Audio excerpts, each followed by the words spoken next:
our end of July Transit Riders Council meeting.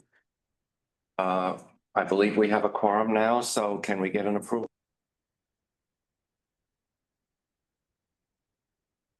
Speaker. The agenda says it.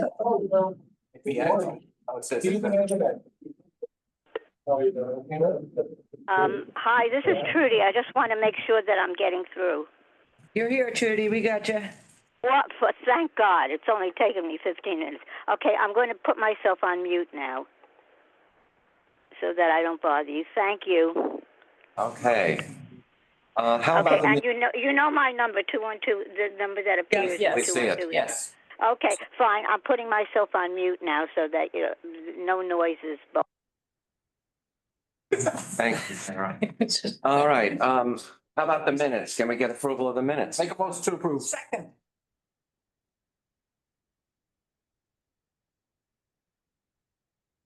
Hello, soul.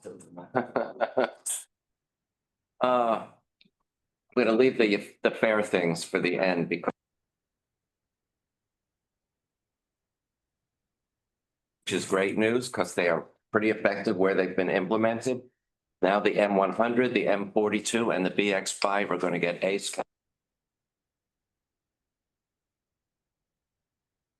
without vehicles in the way. Although, as has been observed in many times and in many places, things like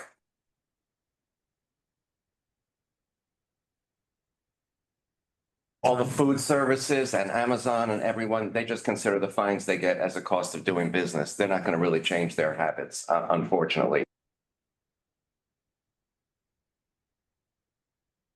They're going to get increasingly higher fines every time.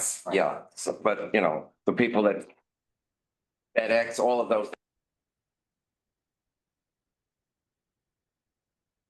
Issue with the sound. There's an issue with the sound. Dante, can you elaborate? Are you able to hear us or is it muffled? So we can hear you clearly, but like every maybe 10, 15 seconds, it goes out. Oh, jeez. Okay, we'll adjust the microphone. Yeah. These are the microphones. See if it's any better. There's a problem. You fade in and out.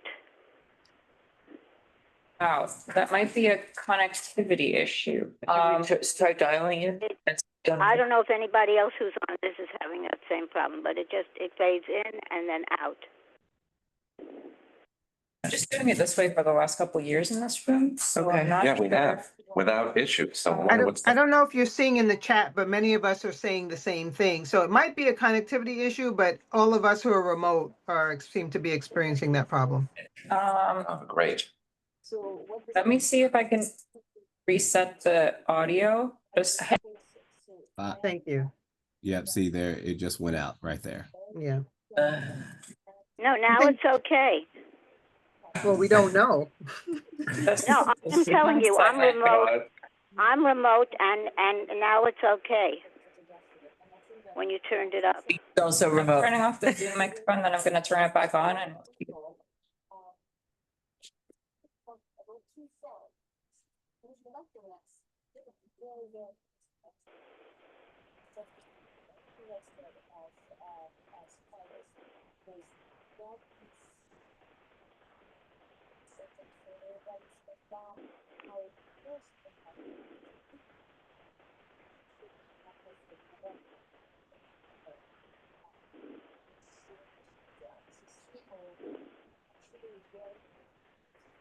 I'm not here. Oh, she's resetting the thing. I'm about to say I don't hear anything. I'm going to put myself on mute. We'll see what happens.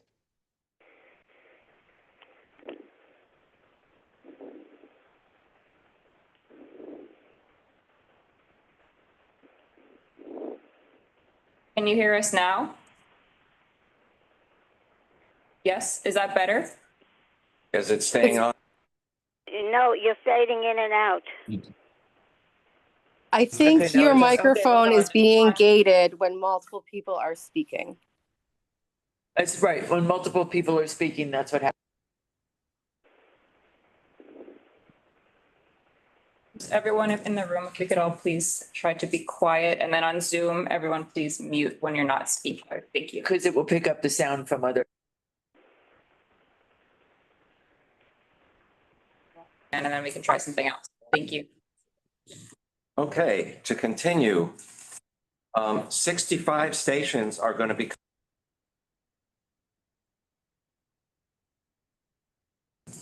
than we've seen in a long time.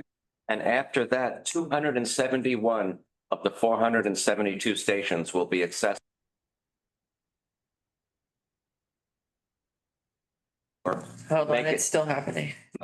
So let's dial call, in. we're gonna dial.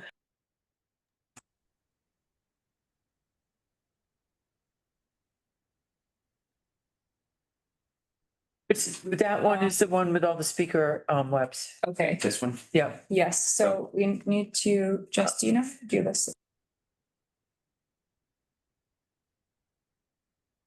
Dial 911 first. 9-1. 6-4? No, 911. Oh, you need a one. Yeah. Okay, let me hang up. Yeah.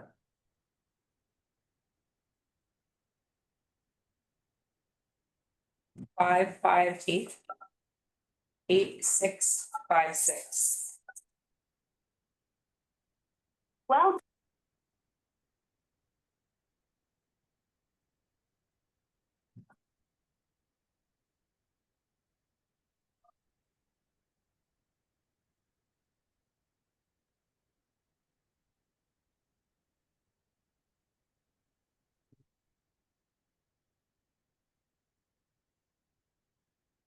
are in meeting now. There are 8.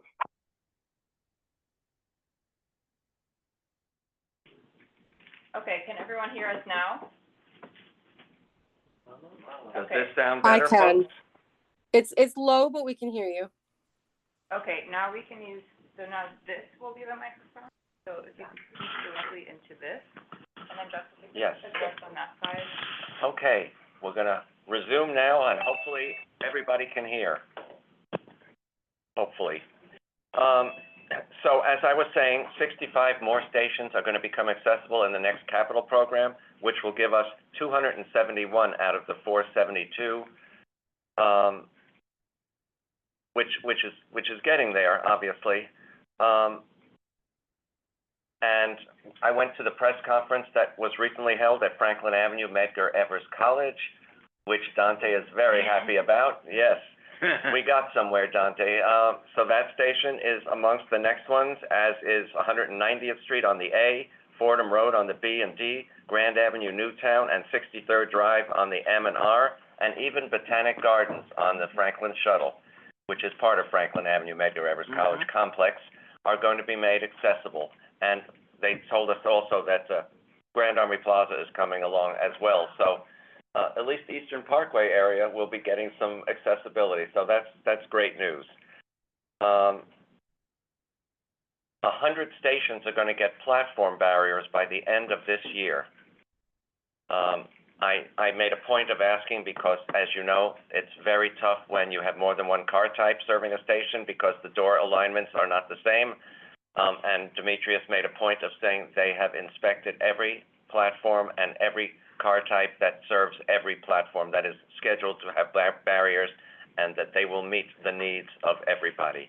I was surprised to find 86th Street on the number 1 got barriers put in. They're not the full length of the platform, not at the control area, but it's the rest of the whole platform. So that's something. Yes, Stuart? Quick observation. So like here locally, Fulton Street on the 1, excuse me, the 2 and 3 rather, they've installed them. We're complaining because it's very narrow. The platform is narrow, To yeah. begin with, Yeah. and this, it starts where the strip is, Right. the yellow strip. Right. So you're, and people try to avoid it by walking on the strip, which is dangerous Yes, it is. because it's very narrow. So And there are huge gaps between them, so what Where the difference? doors open. That's where the doors are. Yeah, but I see, when I see at Wall Street, Gotta have They people put getting them- on. when they put them there, it makes me feel so much better because I hate that narrow platform. Yeah. And it makes me feel much more comfortable walking in places where there are a lot of people, and then I can go, I feel that the barriers help my sanity and make me feel more balanced, but it's the argument why you can't put a full-length door. But there's no room for We're it. all hoping that the barriers improve your sanity. Yeah, well, I don't know about that, but at least the gas station. Andrew, Similar Yes. platform. just to add one thing, when you mentioned about, Yes. Go ahead, Chris. yeah, when you mentioned about the press conference, I was there as well, and just want to add that it was shown on a video on the 8835, and it was very honored to be there because all the advocates were there, and it was great to see that 12 stations are going to be added in, and the surveys have been working very well. Yeah, and that's another thing, and Dante, thanks to you for your advocacy. Mm-hmm. Apparently, the surveys and having people tell them where they would like to see accessible stations made a difference. Yeah. And that's great. Hearing the community and acting accordingly is great. So we're very grateful for that. I also want to say that the week of July 15th, like the 15th, 16th, and 17th, the subways broke records for ridership, and that's really odd considering it's holiday time. It was hot, and it was higher than even pre-COVID on some days. So people are definitely coming back to the system, which is great. Only they pay. Yeah, well, Agreed. yeah, we have gotten report after report that subway fare evasion is way down. Bus fare evasion is not way down. It's slightly down. And they have plans for that when everything is omni, which I'll get into. But in the meantime, let me just say, rider surveys that have been put out by the MTA have found the highest subway satisfaction since the launch of the surveys. So the service improvements that have taken place this summer and especially last summer when so many lines got additional frequencies has made a difference. And that's great. There are new customer service centers coming, lots of them, which is great. East 180th Street in the Bronx, Grand Central, amazing that one didn't have one, even though Penn Station got one. But Grand Central will be getting it. Far Rockaway, Mott Avenue will be getting one, and Rockaway Parkway, the end of the Canarsie line, the L line, will be getting customer service centers. Here's a little piece of not so good news. With all the work that's been going on the G line with CBTC installation, as it turns out, that is, and we have nights and weekends continuing on that between Court Square and Bedford Nostrand with the free bus interim between them, because they are going to be installing 5G radios on CBTC equipped cars, which they now are 4G, and they have to reinstall 5G on some of these cars. The actual use of the CBTC won't be going into effect on the G line maybe until 2028. Even though all the signaling and all of that work will be done, and the GOs will be done, and you won't have the night and weekend changes in service, the actual use of CBTC. And I raised this issue because they were championing how they finished Queens Boulevard West and they finished Culver. And I said, and what about 6th Avenue? If you don't have CBTC where those lines meet, they said, you're absolutely right. Everything gets slowed down once it gets to the non-CBTC equipped areas. So you can't really get the benefit of it, but you do get better throughput. You don't get the speed and the frequency that CBTC gives you, but you get more reliable service. So that's at least something. So G-line riders are not going to be seeing the benefit of it, even though they're putting up with all the work for a while. Let me also say, let me go into some of the fare. How are we doing with time? They'll be coming in, 10 minutes. Okay, let me start with this then. Please define CBCT. It's CBTC, Communications-Based Train Control. Communications-based train control? Yes. Okay, thank you. Yep. Fare increases are now scheduled for January 4th. We knew they weren't happening anytime soon. There will be public hearings in August. Some of them will be at Livingston Street in Brooklyn, but the rest will be virtual. Anybody can log in if they want to, or come in person and speak. I don't have the exact schedule of this yet, but as soon as we get them, we'll be distributing it to everybody. They gave us August 19th and 20th.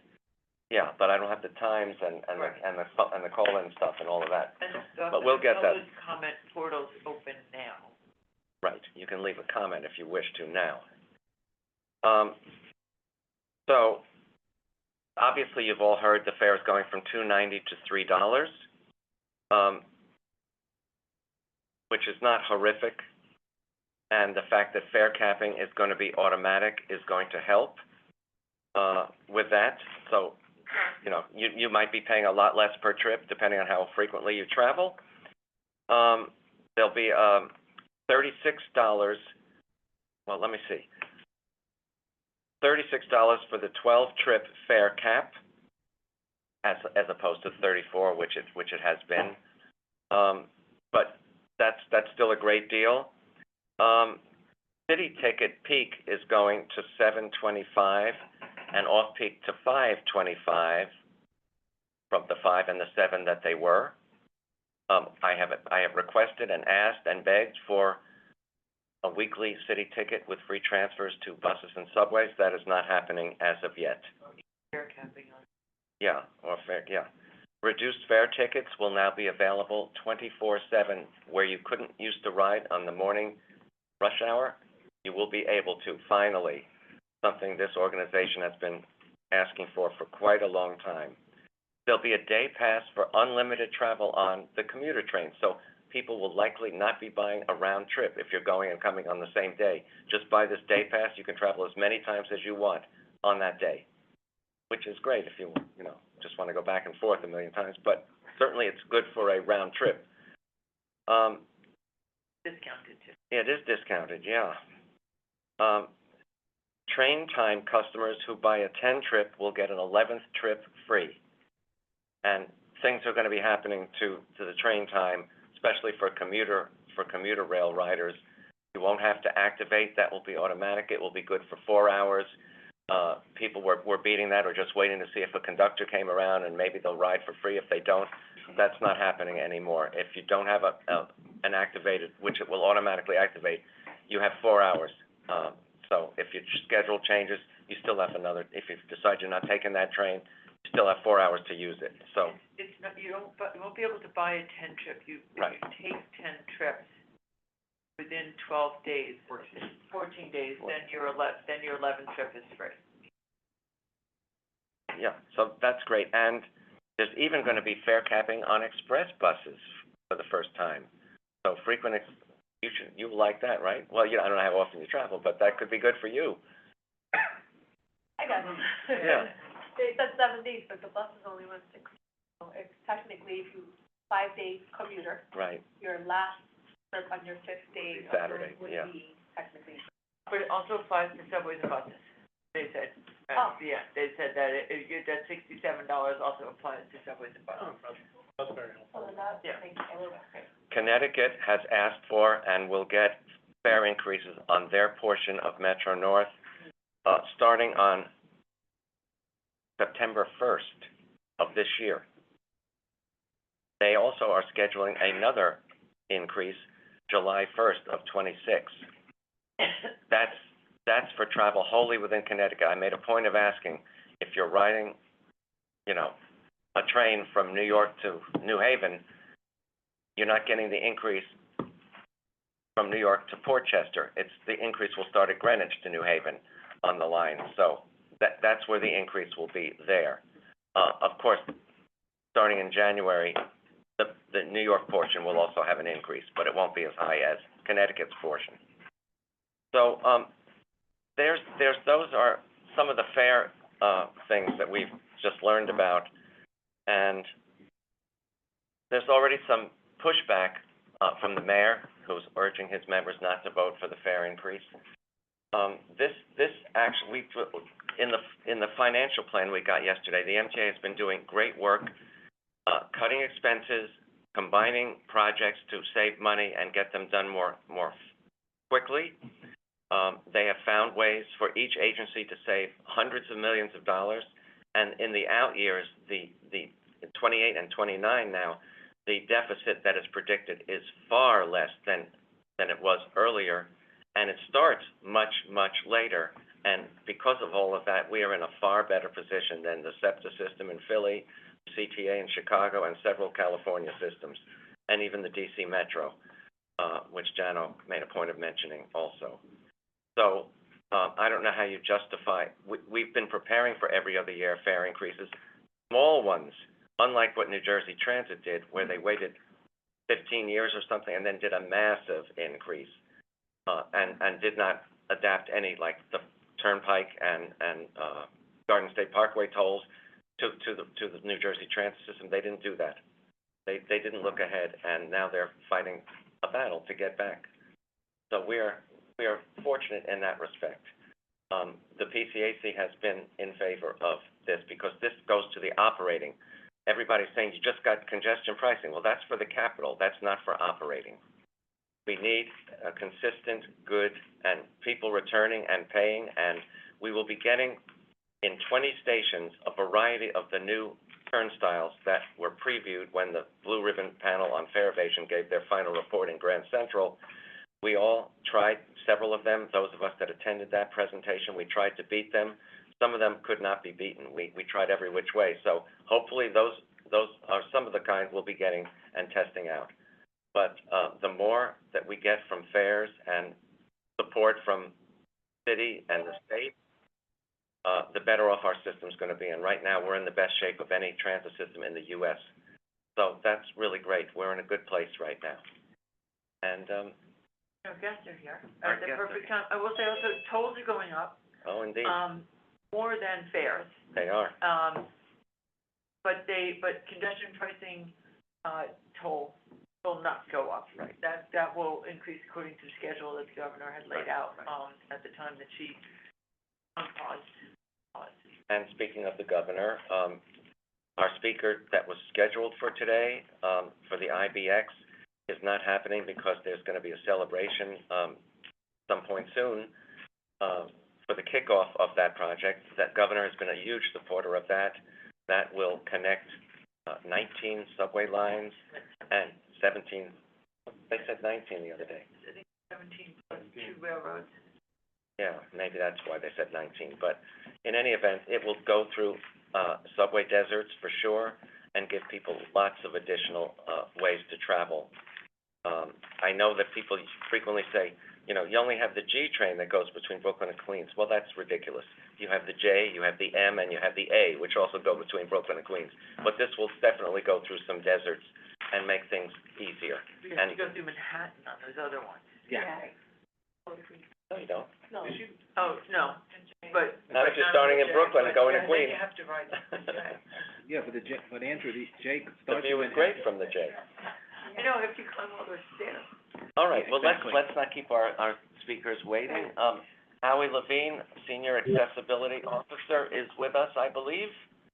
Howie, thank you so much for, and Kate, for pivoting so quickly to accommodate us in our moments of need, and also tremendous interest. and saying thumbs up.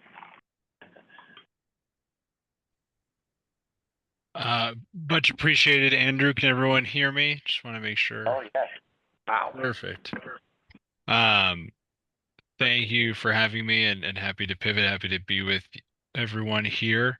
Just gonna give me a second to just get my presentation just situated here. Had a last minute technical difficulty, but as you mentioned, I'm Howie Levine. For those of you who don't know me, I work in our accessibility office with Quimel Arroyo, our Chief Accessibility Officer, and we work on, you know, all the different pieces of accessibility across every MTA agency. And we're focusing on our work with transit today, but we also touch the railroads as well as, you know, bridges and tunnels and things like that. Just working to improve our policies overall and make sure we are as accessible as possible, and searching out new ways to do that. And I'll talk about those more. And I will pull up the deck. Give me one moment to share my screen.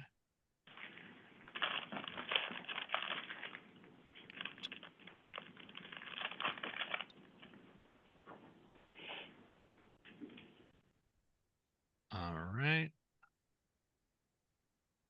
Can folks see the presentation? It's just loading. Almost. Almost. Your screen is shared, but yes. Now we got it. Perfect. If you can make it full screen, there you go. Gotcha. Thank you. It seems like there's a little bit of a delay, but otherwise I think we're okay. So, and this deck that I'm giving is something that we have been, we'll go through subway, bus, travel info, technology, and accessoride. And this deck is something, I just have a list of sort of events that we've been attending throughout the month of July, and thanks to those of you who are always sending us opportunities and places where we can go and sort of share our work and our agenda. And the deck I'm going to be showing today is sort of what we bring when we are giving a presentation and about the accessibility work we have at the MTA. And so as there's other opportunities you think of or you see to give this message, about the work we're doing across the subway, the bus, and paratransit system. We're always looking for new opportunities to spread the message and make sure people know that there's a lot of work happening at the MTA. This isn't the same old MTA that it used to be. So and happy to have time. Well, hopefully we'll have time for a Q&A and happy as you have any ideas for places we should be chatting with. We'll happily take those.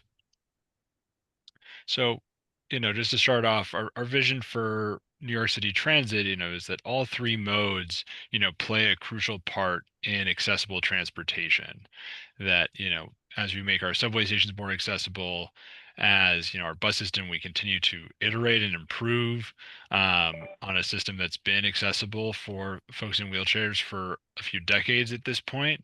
And, of course, Accessoride, carrying folks with disabilities all across the city who can't use the subway or the bus due to their disability. That all three of these are crucial parts of our safe, reliable, and accessible transit system in New York City. And on the subway, the biggest recent news is our 2022, commitment to ensure that 95% of all stations are accessible by 2055, multiple milestones towards this goal, and our 25 to 29 capital plan that was approved by the state legislature continues us on the path to meet these milestones and meet this overall goal with more than 60 stations included in that plan.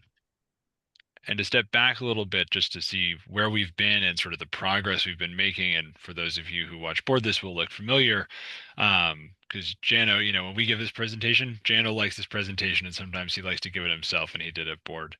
But so in 2019, we had only 115 accessible stations across the city, as shown by the yellow dots on the right. And as I flip through these, you'll see that change. But so that represents 23% of all the subway stations across the city. Since then, we've completed 36 stations, which actually, this isn't even updated, 151 total accessible stations across all 5 boroughs, representing more than 30% of the subway system. We have 35 more stations that are in construction right now, 38% of the system. And we've committed to more than 60 stations as part of the next plan, which brings us to, 271 stations, along with our 25 stations that are funded by congestion pricing, as well as some federal funding that we have as well. And this all brings us to more than 50%, 55% of the subway system by the completion of the 25 to 29 plan. Which is a few years away, but it's really exciting to see where we've come from and where we're going, and that the accessible subway options in the city are really increasing at a rapid pace that we've never met before. 5 times, 4 times, 3 times the pace that we've done in the past, depending on where you look. Really, a credit to all the work at C&D to make this happen. We also just, I will point out the 12 stations we newly named just last week as part of this capital plan. And so the list is here and, available online. Happy to answer more questions, but just wanted to make a plug for that and for folks who weren't, aware of that press event that we had. And thank you, PCAC, for being there last week. Another big part of accessibility on the subway is maintaining our elevators. And one of the, we have a team that works 24/7 to do that and, has allowed our elevators actually to exceed our system-wide standard of being available more than 96.5% of the time, actually hitting, close to 98% in June. But over time, over a few decades of use in the subway system, I mean, you all see how the subway elevators are used. They have sort of hard lives, but they stand up to the task. And after a few decades, they reach what we'd say is the end of their useful life, where we actually, we can keep repairing it piece by piece, but it actually is to a point where we want to just replace the entire components inside of the elevator shaft and give you essentially a brand new elevator. This of course causes, detours and you need to plan around them, but it's predictable. It's not, something where you're in the middle of your trip and all of a sudden an elevator goes out. It's something that, lasts around a year. And, you see signage for this at the upper right photo here, and then someone, constructing one of these on the bottom right photo. So we have 28 elevator replacements underway right now. And these are sort of, projects and detours, but to be celebrated. These are improving our accessible infrastructure and a really important piece of how we ensure the subway continues to be accessible. We also have committed to updating our fare gates, making sure everyone can easily and independently get into and out of the subway system without relying on the doors and the auto gates that are, problematic from a fare collection point of view and, are sort of sometimes difficult to deal with otherwise. So in this capital plan, the 25 to 29 capital plan, we committing to install over 150 the new fare gates at over 150 stations, which can cover a large amount of the trips in the system, even though it's not a large percentage of the stations. And this really improves the customer experience overall. We've had different pilots and tests. You can see on the photo on the bottom the gates that are at Sutphin Archer right now. And we're working with a few different companies to find the best gates, pilot those further before, installing in all 150 stations. Lastly, we're giving this to a broader audience, who may or may not be using the subway and bus system. We also talk about safety and security, which has been a hot topic. And that we now have security cameras in every subway car and every station. There's more staff and more sort of personnel in stations than ever before. Police, NYPD in stations. Our station agents are, out of the booths and, walking around the station, keeping eyes on what's going on. We also have, of course, the gate guards at our fare gates, ensuring fare compliance there as well. NYPD continues to patrol subway cars overnight, and our new subway cars that we're very excited about, from an accessibility perspective, also with the open gangways, provide better visibility throughout the car. If you need something, you can see if there's a police officer on the car or MTA staff member, things like that. Another benefit of those new cars. On the bus system, we continue to improve the system that, even though it has been accessible for decades, can always iterate, always improve. And so since 2021, all the buses that we have ordered and have been entered into the fleet have additional flip seats. So, you can sit down, you can flip the seat up next to you on certain seats. So you can put a walker there, a cart, a service animal. It's just very flexible, gives new options for customers, as well as wider ramps and wider doors, to make entering and exiting the bus easier. Of course, these are on our local and SBS buses. Express bus design is a little bit different. We've also been adding digital information screens on all our buses and retrofitting older buses with these screens as well, getting to a pretty high percentage of these in the system overall. Also, since 2021, all those new buses have automated announcements to really, with the digital information screen, really ensuring the equity of information and communication is communicated to folks who might be blind or low vision or hard of hearing or deaf, that folks are getting the same information within the bus. Also launched the bus open stroller program. It was a pilot. We've since expanded it. this is something where we consider accessibility a really broad thing at the MTA. And this is something that, gives space, provides a service for parents and caregivers, a much better experience on the bus for them, but also frees up space on the bus overall, minimizes any conflict between customers, particularly if you have a crowded bus that starts backing up into the priority seating area, and making it, difficult to ride the bus for folks who need that priority seating area, who might have disabilities, be pregnant, or just need a seat for whatever reason on that day. Really excited about this program. Hope to, continue to analyze what we're seeing in the system and hopefully expand it further. Also seeing improvements to the bus system with congestion pricing and the congestion relief zone that I think was being discussed just as I hopped on. Particularly on our express buses, we're seeing, really great improvements. Our customers are feeling those, as well as our crosstown buses and just all local buses within the zone have seen improvements. We're really excited. One of the many positive impacts from congestion pricing since that went into effect, earlier this year, although now it feels like it's been with us for a long time at this point. We also have ACE, or automated camera enforcement technology, which I know this group has talked about before, but this is also hugely important from an accessibility perspective to keep our bus stops. It improves bus speeds for everyone, but keeping our bus stops clear in particular, so the bus can pull all the way to the curb, use the ramp in a way that is easy, safe for our customers, is really a huge accessibility improvement. And we're really excited that ACE continues to roll out to more routes throughout the system.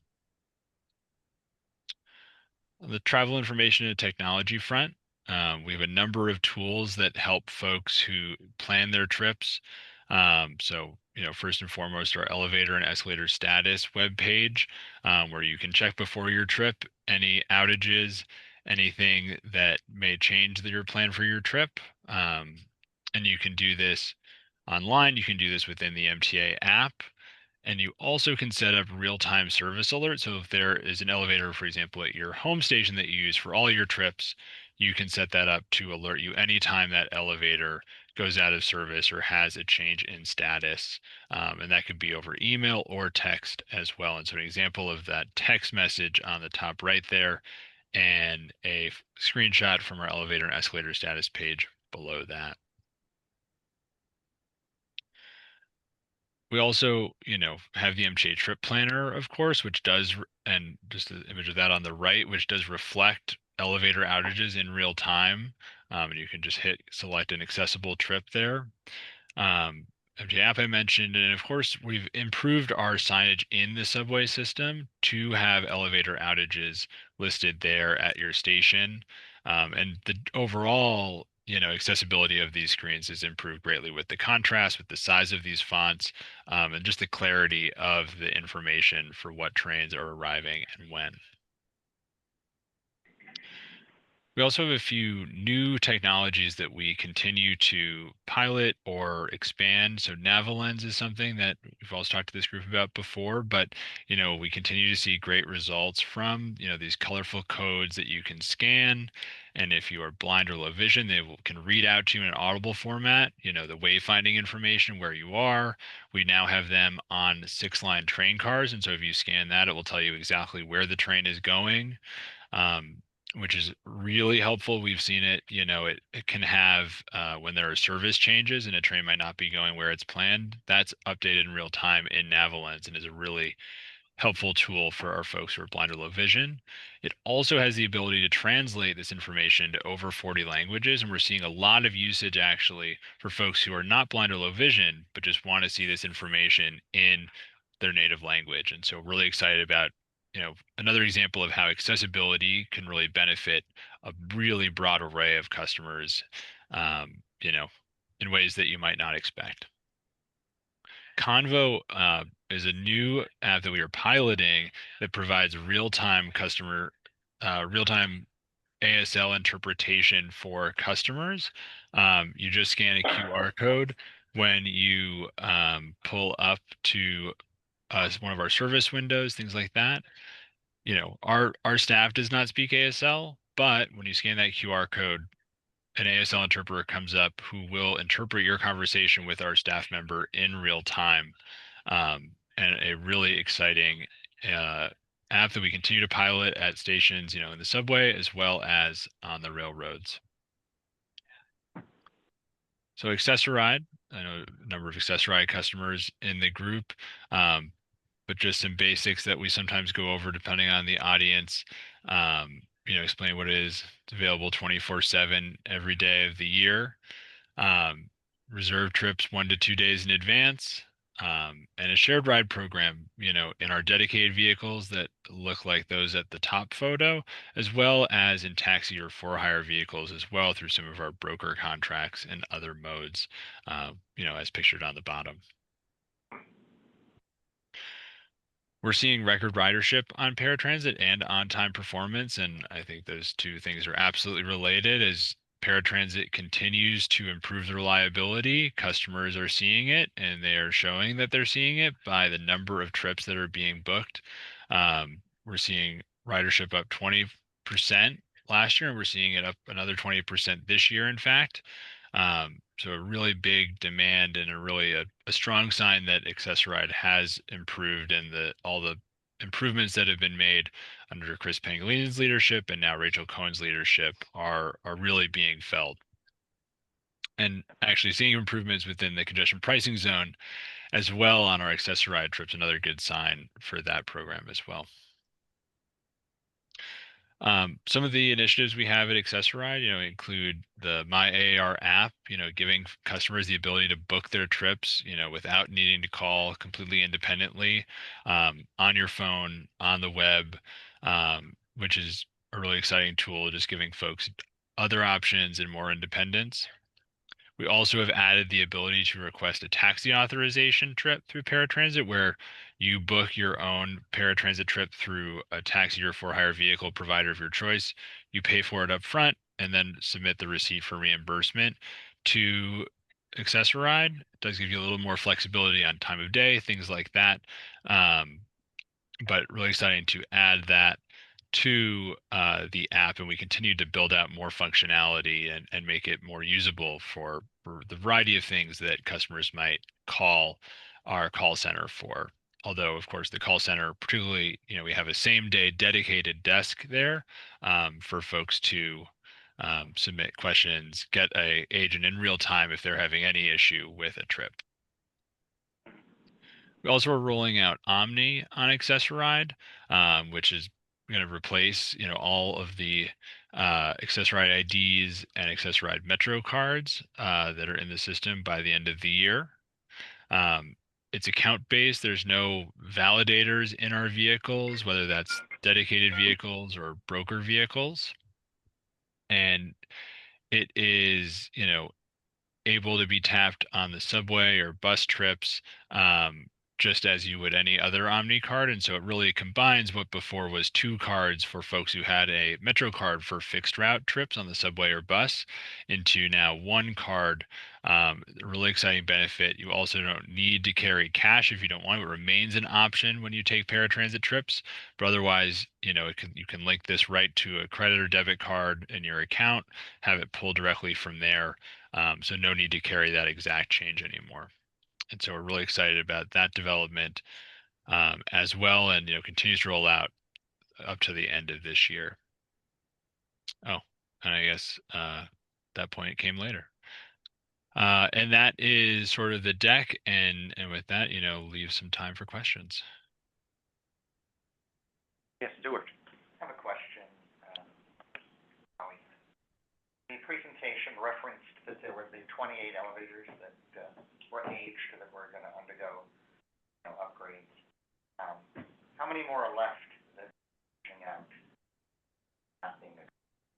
Got it. So it's not it's not sort of a one-time thing that there's a certain number that there's sort of a running list, as we replace an elevator and it comes back online, our other elevators also continue to age and continue to be used. And so there's always going to be sort of a progressive list of elevators that, hit sort of the end of their useful life, and we look to retrofit. So we have 28 of those in progress right now. I know we've committed to another 40 of those in the 25 to the 29 capital plan, and sort of we're planning that on seeing what elevators will hit that milestone, the end of their useful life, during that time period. And as we build more elevators, we'll have more elevator replacements in the future, and it will only continue to be a more important piece of the accessibility on the subway. So potentially another 40. But one other sub-question. So, other than age, would, let's say, frequency of breakdowns or service calls, that be a factor in? Absolutely. Yep, Yeah. absolutely. We look at the availability and the other issues that the elevator might be facing, and so it's roughly a 20-year, 25-year timeline. But elevators that we're seeing a lot more issues, even if they're a little younger, we might prioritize sooner. Thank you very much. On the subject of elevators, Howie, I've noticed not as much nor as of recently, but over the years, I've noticed people putting things on passenger elevators that was really freight, like massive amounts of heavy vehicles that they're moving around, or wood, or other building materials. I don't think passenger elevators are meant for those kinds of things. Has the MTA contracting community and maybe others, maybe the signs should be put up, this is for passengers, not freight?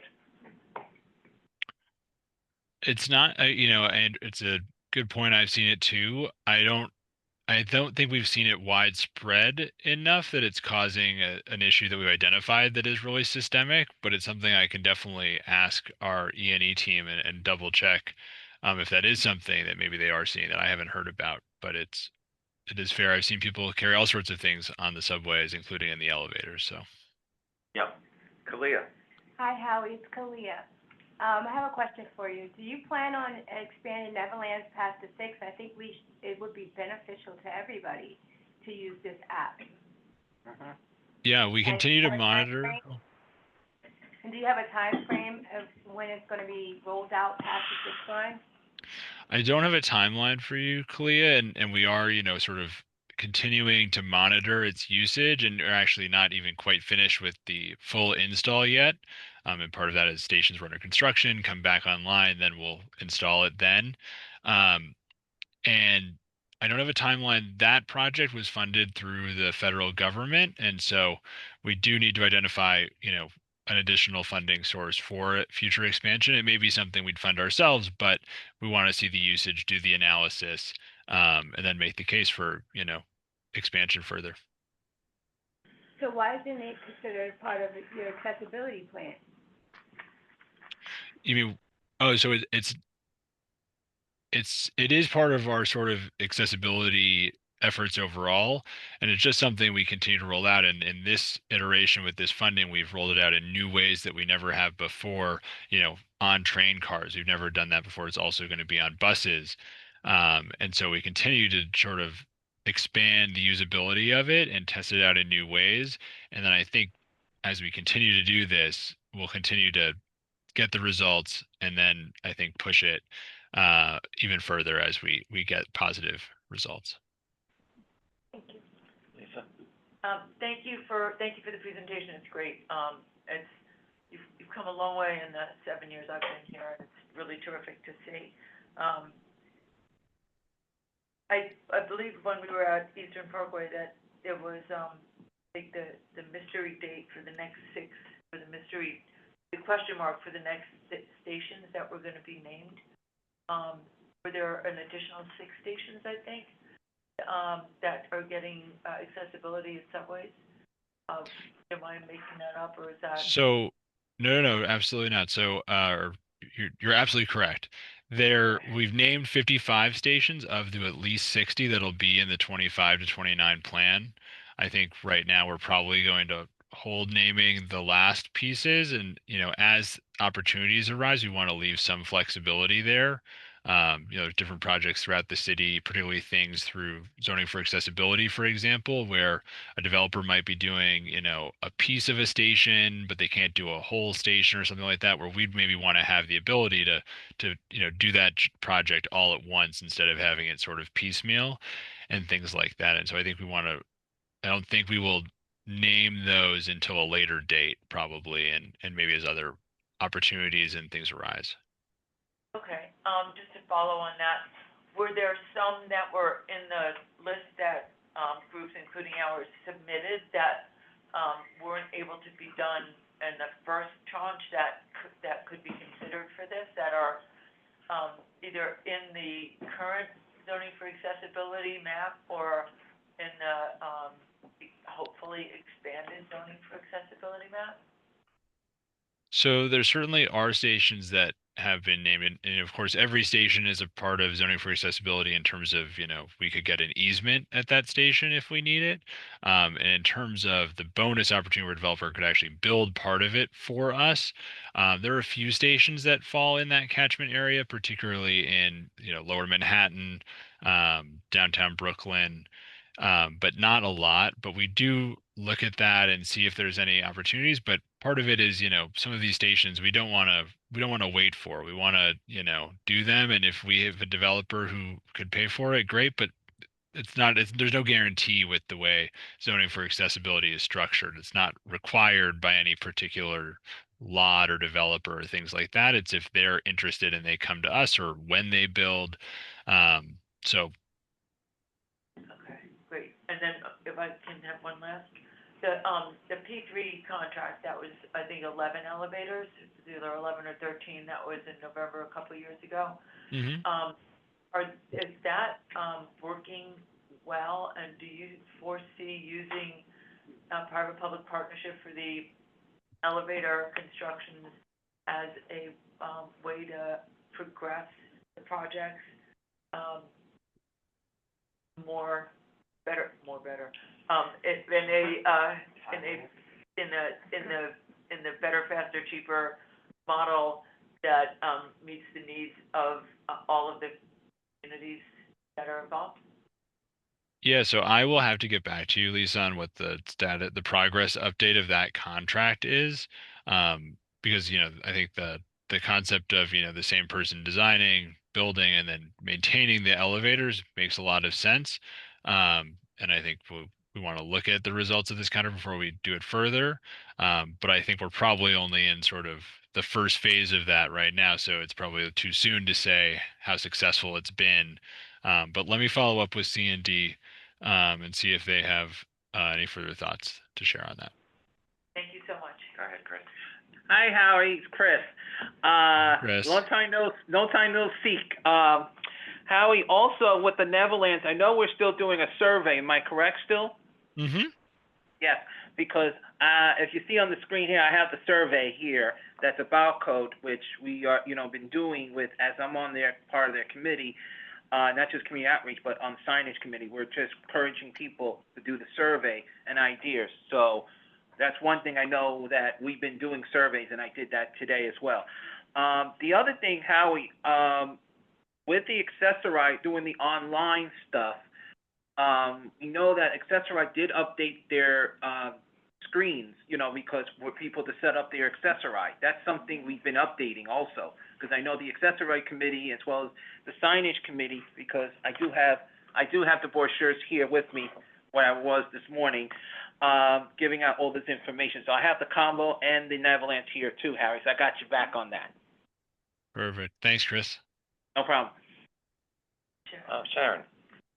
Given that this also applies to people with luggage to a large extent, just to have in the back of our minds, make this information about how you find which elevators are working and whatever, available at tourist spots, like the JFK spot and the Grand Central and Penn Station, so that people who are unfamiliar with the city can have some introduction to these services that are available. And also making the announcement on board the trains and in the stations about if something's working. Which I have heard on occasion. Thank you. Somebody is. Kalia's next, and then, Howie, one last question, it's Kalia again. When will the Accessorize Omni be rolled out for the majority of the passengers? Because, the Metro cards are going out and, everybody has the old Accessorize Metro card. So what does that look like, and when will it begin? Yep. So all customers will have the Omni Accessorize card before the end of the year, before that Metro card sunset. And so a few, I'd say, I don't know the exact figure of where we're at now. I know at least a few, I think at least 20,000 customers had already had it. Yes. And I think that number is probably a little higher now. Rachel said it, yes. Yeah. Stuart, And- one last question. Yeah, Yep. so, Andrew's comment and Sharon's comment, about luggage and about uses of elevators, with people using this as a way to transport goods. Yep. So I have another question. So, many of the elevators are aged. So building materials and technologies have changed over the years. So when the new, the 28 and the others that'll be upgraded next cycle, are there any increases in load or capacity? Or is that not something that's being considered? I'd have to double check. I'm not sure. Whenever we replace them, we're building them, to the latest with the latest technology, latest standards. So I imagine their load could increase, but I don't know. I'd have to check. And I do need to run, but I do want to also, I see there's 2 hands raised for virtual attendees. Carl. If you have time, sure. Yes, Carl? a quick, do you hear me? Yeah. Yep. Okay, something came across my attention when they rerouted the Q23 bus in Forest Hills. Someone was complaining that they used to have easy accessibility to the elevator on the south side of Queens Boulevard. And then I realized there's also 2 other bus lines on the north side of Queens Boulevard. And since Queens Boulevard is such a wide corridor, 8 lanes, would the MTA consider adding another elevator at Forest Hills and also the same issues at Kew Gardens on the north side of Queens Boulevard from the street level to the mezzanine level, because Queens Boulevard is such a wide corridor? So that's my question. Yeah, no, a fair question, Carl. And we do look, as we're designing accessible stations, at where there is the need for a second or redundant elevator, and places like Queens Boulevard are good candidates for that. And I believe the Woodhaven station that's in construction right now will have those redundant elevators actually at Queens Boulevard. And Okay. Thank you. Mr. X? Can you hear me? yes. Ken? Okay, Howie? It's getting ridiculous when I enter a subway train station and the elevator is inactive, there's no poster sign, opposite side is off. I'm getting tired of that, okay? That forces me to break my neck up and down staircases, which I shouldn't have to do. I'm getting fed up with Your people, language. elevators as a bathroom. I get fed up with people ordering all these heavy items, which shouldn't be on them to begin with. General needs to crack down on that while he's still serving as MTA head. I also appreciate MTA employees don't stop me from buying the elevator. Years ago at Nassau Street Station via the A and C train, I decided to buy the elevator up to the 4 and 5 train, about uptown 400. And a certain MTA employee almost stopped me from riding it until my back sore. I don't appreciate that. Who are these employees to tell me I can't ride the elevator upstairs or downstairs? General needs to do something about that. He definitely needs to do something about that. What station Yeah. was that, Mr. X?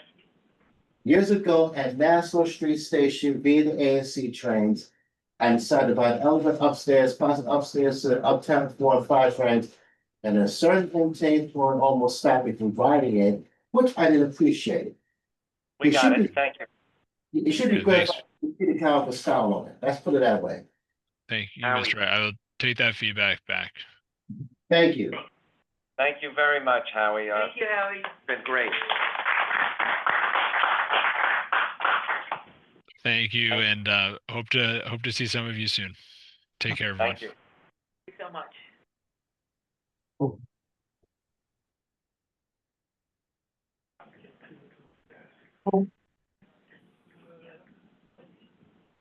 Okay. I have a question. If somebody on this panel can answer. I ride the elevator at 14th Street, 6th train, up to the mezzanine. It has 2 buttons that say yes and no. Does anyone know what that means? No. Those are replacements.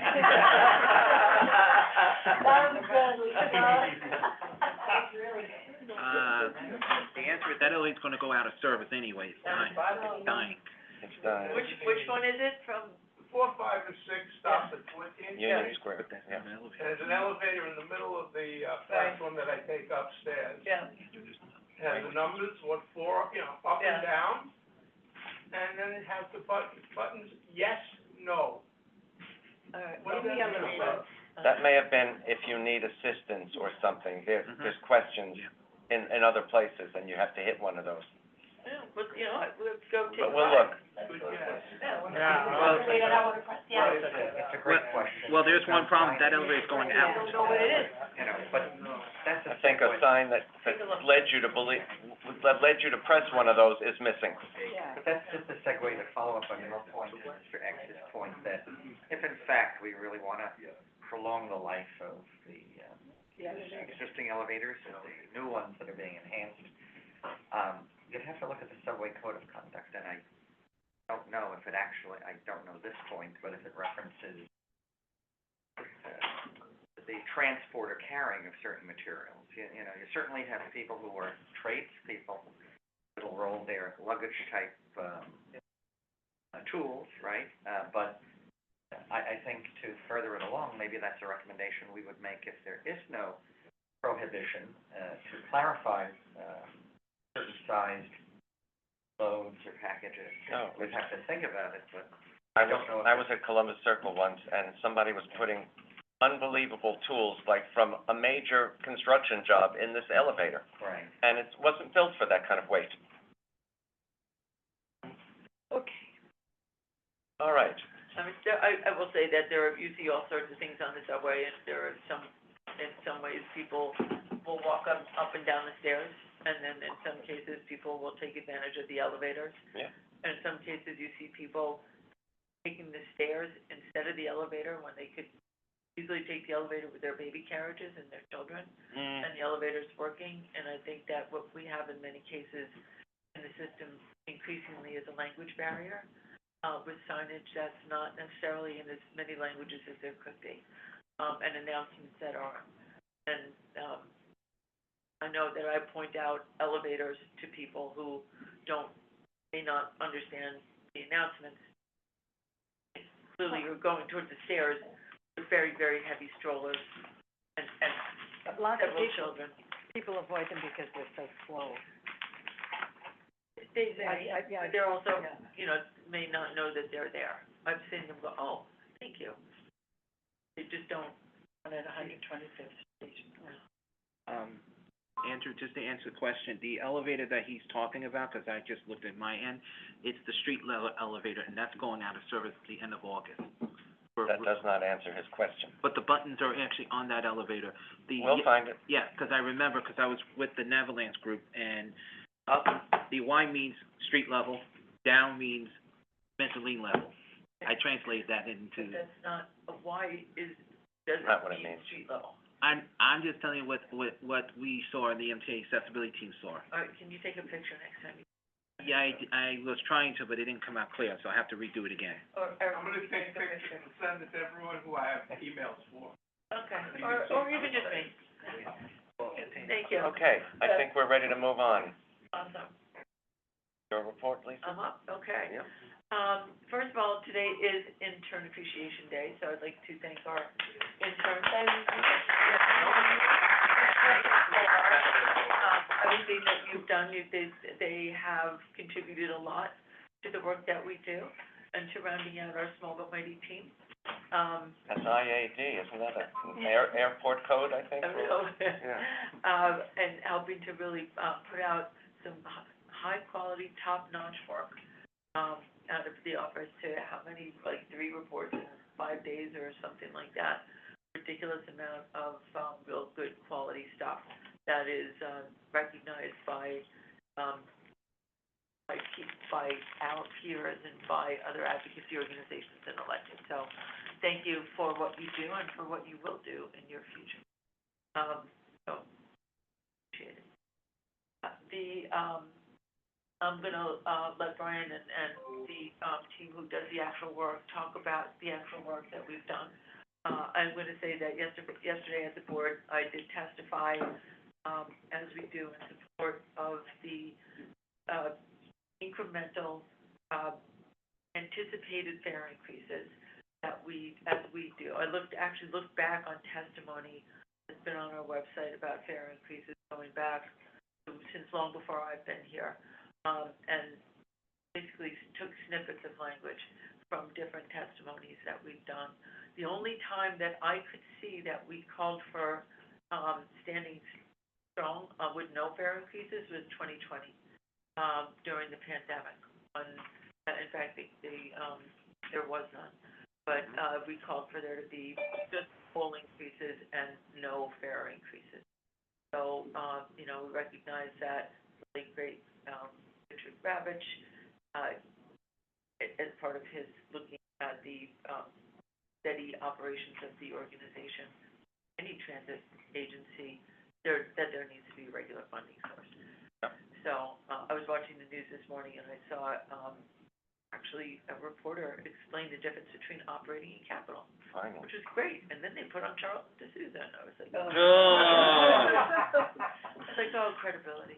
But it was, really it's good to know that the reporters are getting, understanding the difference between operating and capital. We've seen, the summer heat and the meltdowns underground with the transformers and the power and the switches. And that's really a testament to the need for the capital plan and the funding and congestion pricing and the ongoing maintenance and care and feeding of the system on the capital side. And it's not the bright, shiny, sexy objects that we may ride in or that go to ribbon cutting for, but that give us the greatest gain, or the outages, and the days without service, but ultimately will lead us to a 21st century system. So. And, both Demetrius and Jano have made a point of saying that the geyser at 28th Street was due to the city's lack of resources to fix their drainage, their sewage, their system. Plus, as you probably know, we have gratings along the streets wherever there's subways, and that storm water poured down those gratings and flooded lots of tracks. And in my conversation We're gonna get more storms like that, it sounds like. In my conversation today with a reporter, I did make a point of saying that it was something that the city needs to keep on top of. Kara still has PTSD from the resiliency and sustainability report that she inherited, when she walked in the door, that included a lot of recommendations about things that the city needed to do. MTA has done, has put into progress an action plan. We'll get you some medical help, Karen. Every time someone says resiliency, Karen sort of twitches. So, she is resilient, right? She bounces back faster, well, actually, I would say faster than the one train, but, I don't wanna joke about that because the crews and the team and the everybody who works at the MTA did an amazing job of getting the system restored after the July 14th storms. Yeah, morning rush hour was absolutely normal. 20 stations were effectively closed on July 14th. They worked all night. All reopened on the 15th. Metro North was just deluged, and all those stations were open. I thought you were gonna say delusional. I'm getting alerts now for the Long Island Railroad for today, so I think that's the direction we're gonna see the storms heading. So just everybody be careful, don't run, don't speed, on whatever mode you travel on. Better be careful, because it's slippery when wet. Do you think that the MTA is doing a better job, communicating with other agencies, to make sure that the stations, do you think that's why the communication was better? Do you think that's why they were able to address the issue so quickly? I think that, sometimes you just have to do it yourself too. that they were able to, like, they've already said that they positioned generators and they positioned pumps. And sometimes those generators are for the pumps, and they position crews and they've got people ready to go and work.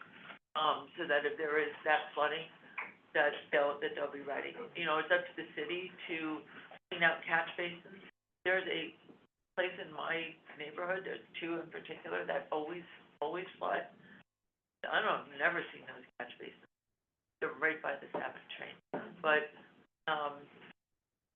having cameras everywhere helps too, because they can see when Yeah. something is starting to Right. flood, yeah. but there's also been, as the streets get repaved, you know, the street levels go up, but the curb heights don't change. That's right. So they goes and the water will go over the curbs and right down. And that's why at some stations on the Upper West Side, the MTA has raised the curb level of how you get into the station to help ameliorate the water that would come right in from a low curb. So they raised the curb. So I think that But it is You also have better. gratings which are not raised. You may recall that there was a governor who is no longer governor, who did close stations at the sign of a storm, which is sort of the exact opposite of why stations were put underground following the 1888 storm, blizzard, which is why when everything stopped above ground, they realized I that there was vaguely still- remember that, but I can't remember which governor it was. We don't want to remember, Andrew. No. We definitely don't want to. We don't. Sharon, you But, have the other question first, and then No. Stuart. Stuart. Wasn't a question, a comment though, and you know I don't shill for the MTA. Yeah.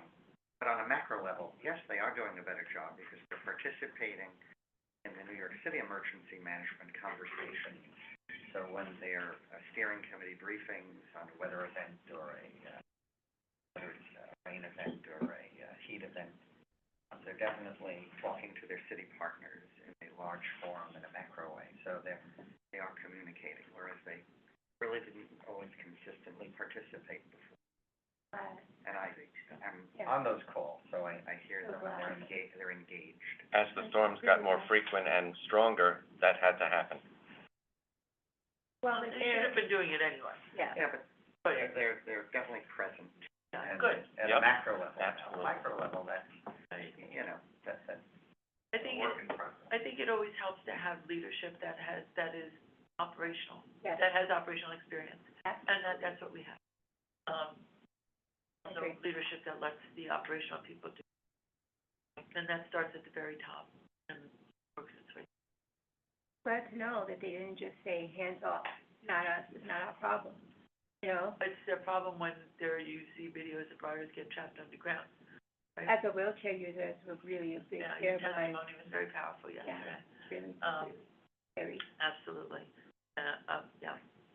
So, I want to turn it to Brian to kick off, some of the work that we have done, knowing that we've got, at least some time for, other Q&A, but. Sure. Just really briefly, as Lisa mentioned, we put out 3 new reports this month, which is probably a PCAC record, on 3 very different topics, but all which are right within the PCAC wheelhouse. The first one that we did was called Riding with Housing Affordability, which is response to the work that the Mayor's Charter Revision Commission has been doing.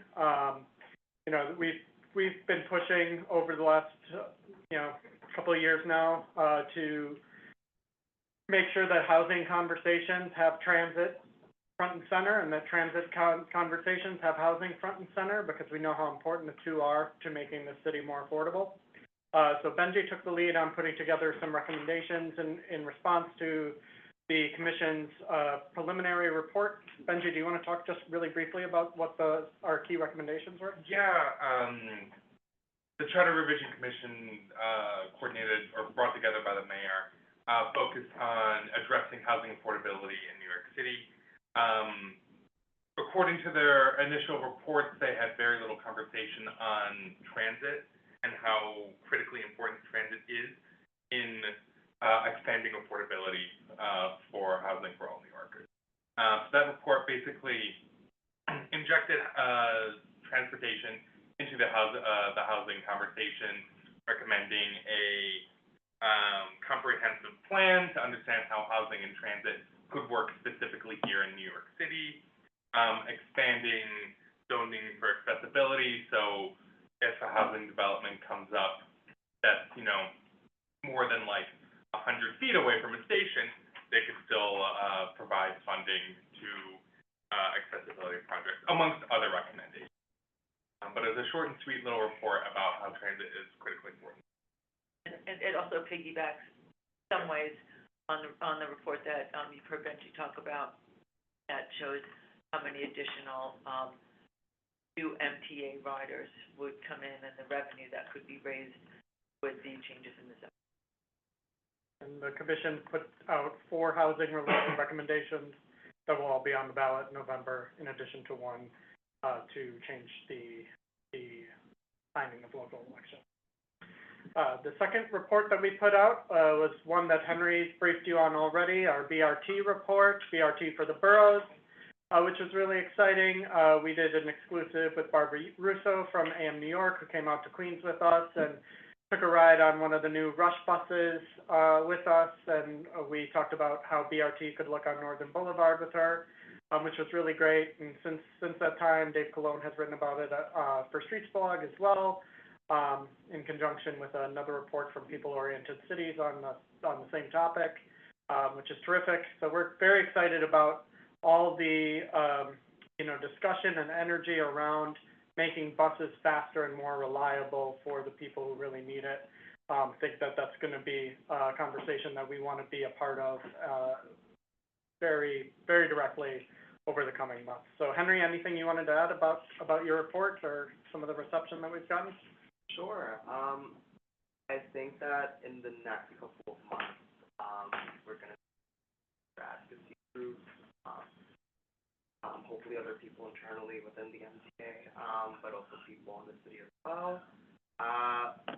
I'm personally really happy with a lot of the press coverage and not even specifically about bus rapid transit, but about buses in general. I think in the past it's been really overlooked mode of transportation, even though so many people in New York City use it. It's the only form of public transportation in large parts of the outer boroughs. So I'm glad that in general there's been more talk about faster buses, more equitable buses in terms of fares, and all that good stuff in the past few months, in a way that I think New York City hasn't seen in a really long time. Cool. Any questions? How were rush routes considered BRT? They're not. Rush routes are not considered BRT. BRT is a specific definition. The report's on our website, right? Yep, sure. It's on our website, that'll provide detail and some really awesome, graphics, that, show what the possibilities are. Rush routes are more like SBS, but they are time-based, time-specific. And they go just during specific times of day, and they sort of are connected. Right? Yeah, they make they make a lot of local stops far out, and then they'll kind of go express the closer you. Yeah. How much do they cost? It's the same, it's a bus. Same fare? It's a city bus, yeah. The reason it was happened to be a rush hour is because you all were on Northern Boulevard. Right? Exactly, yeah, it didn't have anything to do with BRT in particular. Yeah, we just talked in detail about Flatbush Avenue and Northern Boulevard in the report as examples of how elements of BRT could be implemented on both of those, absolutely essential corridors. Right. And but we didn't want to confuse it with the Queens Bus Network redesign, which is completely separate. But this is just opportunity in the future. It would involve some capital investment as well. Yep. Yep. And I'm sorry, go ahead. you go ahead. I do have a question because there is some concern with, in the Flatbush area, because some people are concerned of the accessibility, and second, traffic. Because you know that people will come off the Manhattan Bridge, goes down Flatbush, takes it right on 4th Avenue. It will cause still some bottleneck in the local streets, other streets that people want to go through. It's been people complaining about it. About what? Traffic. Well, there's traffic on Flatbush Avenue. Yes, that's what I said. What specifically, though, are they complaining about? Well, for starters, they're concerned with because they saw some pictures, they see it like a Miller Island. If a person wants to make a left turn, this is what they say, Lisa, I'm not. About the recommendation. Yes. Well, it's a far away from happening. Agreed. So it's a recommendation of the things that could make it better. There's a reason that nothing has ever happened on Flatbush Avenue, and that's because nobody wants to give up parking. Exactly, and I do travel a lot on Flatbush Avenue as well as not just me, but I know everyone else because just getting on the B41 limited and after at least Prospect Park area train station, it dies from there till you get to the junction. It's like doing the tango dance, which Conte and everyone else can agree with me. It's like I could take the 103 bus and I'll actually beat the 41 limited. Probably walk faster. I was just gonna say, yeah, or Kalia and Debbie can beat that bus down the road. So there are a lot of issues that we've been working with Straps and other groups to look at different ways to improve the existing service. But it's really a vision of what could be. There are steps to get it better already that just require political courage and will. But we're just not even there. Yeah, I think to summarize a very long, comprehensive NYCTRC report, if I had to just put in a few sentences, it'd be that our current imagination of how buses work in New York City is very limited. Many of us don't really have like a fully developed idea of what bus rapid transit is, because it's not something we have widespread in the United States. It's more in Latin American cities, African cities, some Asian cities as well. And Cleveland. Some U.S. cities have implemented bus rapid transit in the way that we're asking for, in very limited circumstances. It's like finding a needle in a haystack. Like, the last bus service came out of 2000 as part of you could say first attempt bus rapid transit push here in the United States. But it did not live up to the same standards in which rapid transit. You've probably ridden it. Can I suggest that you look at the system in Aix-en-Provence in France, where I was staying? We were out in the suburbs. Every 7 minutes, the bus came. It took us right into town. It came, and they have some system they have worked out that really works. And we might want to look at it. Aix-en-Provence in France. AIX-EN Provence. Okay. I'm gonna go down a Wikipedia after this. I think it's yeah.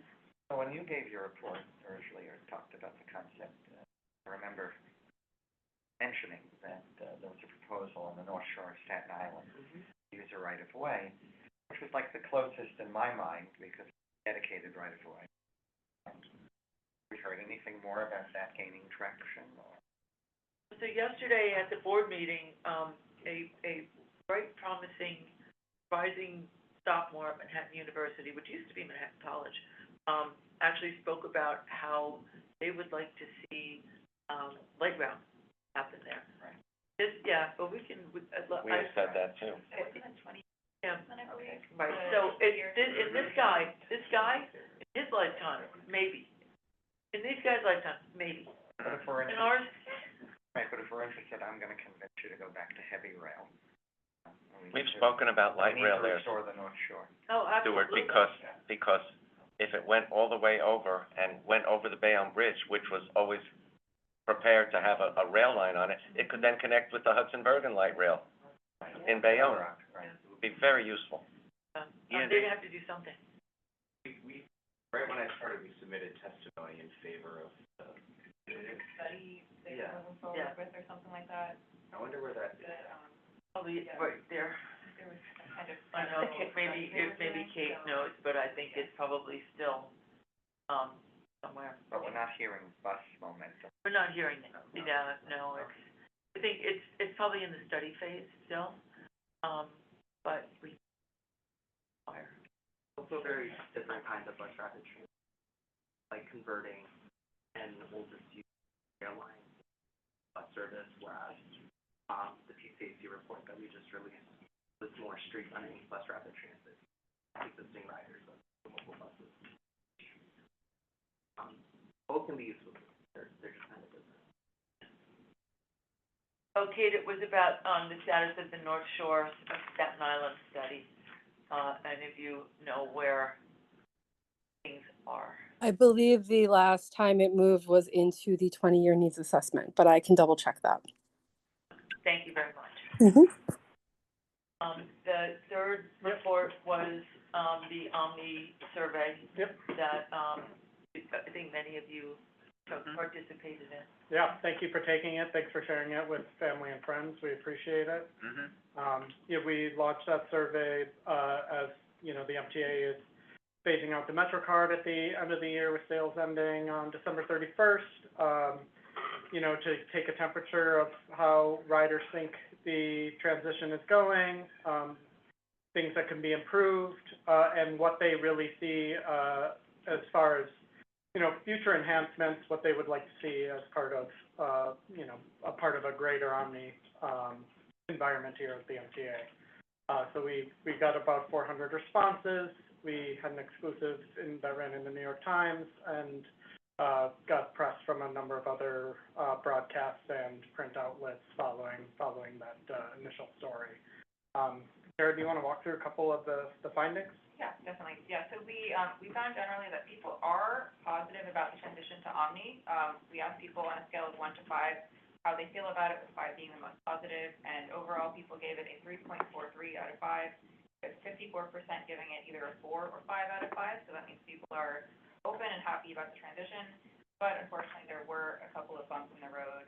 We found that about 75% of people experienced some kind of issue with Omni. That was following, we did the survey largely because of a bunch of issues with traffic on the back end in May, and so a lot of those issues we have heard have been since addressed and worked out, so we're hopeful about the future. And we heard from people about all of the different integrations and features they want to see with Omni.